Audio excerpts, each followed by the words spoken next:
Si rien n'a réellement disparu, rien n'est réellement détruit. Ce qui rend paradoxale l'idée selon laquelle il faut détruire pour créer. L'étoile, elle naît, elle vit, elle meurt. Et quand elle meurt, elle explose. Et quand elle explose, elle donne naissance à de nouvelles étoiles. Vous me suivez?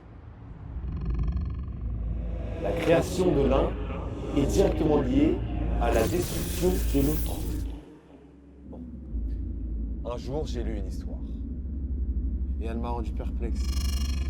Et je me suis posé la question, mais qu'est-ce qui a été détruit? J'ai passé des putains de nuits entières à me poser cette question. Des centaines de nuits.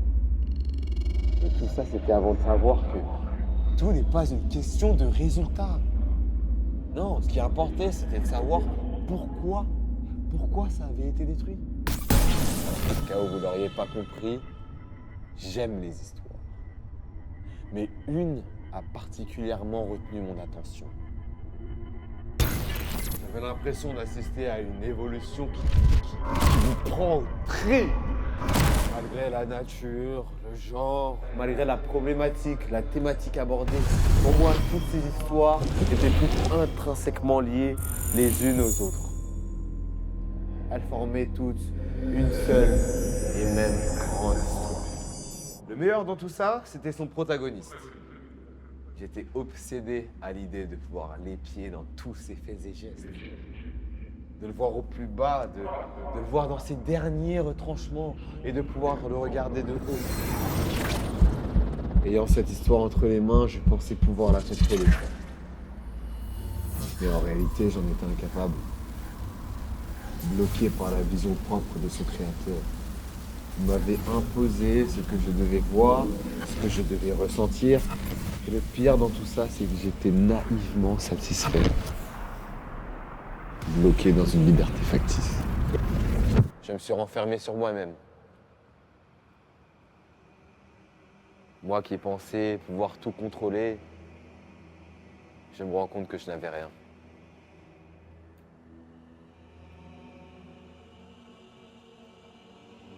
C'est alors que, seul, une nouvelle idée s'est installée. Je l'ai accueillie. J'ai tout abandonné, tout quitté, tout brûlé.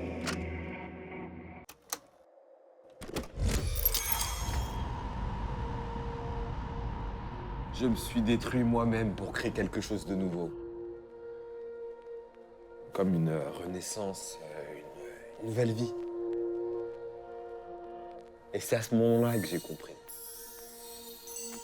Cette question dont je n'ai et n'aurai jamais la réponse, c'est à moi de vous la poser maintenant. Et haïssez-la autant que vous le voulez. Essayez de la réfuter, de la cacher dans les coins les plus sombres de votre âme, de votre inconscient.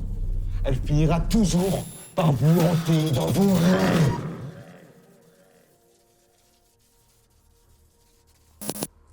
Je ne suis plus un simple lecteur. Je ne me contente plus de suivre des lignes qu'on a écrites pour moi. Mais maintenant, je l'écris. Mesdames et messieurs, bienvenue. Vous allez assister à une toute nouvelle histoire.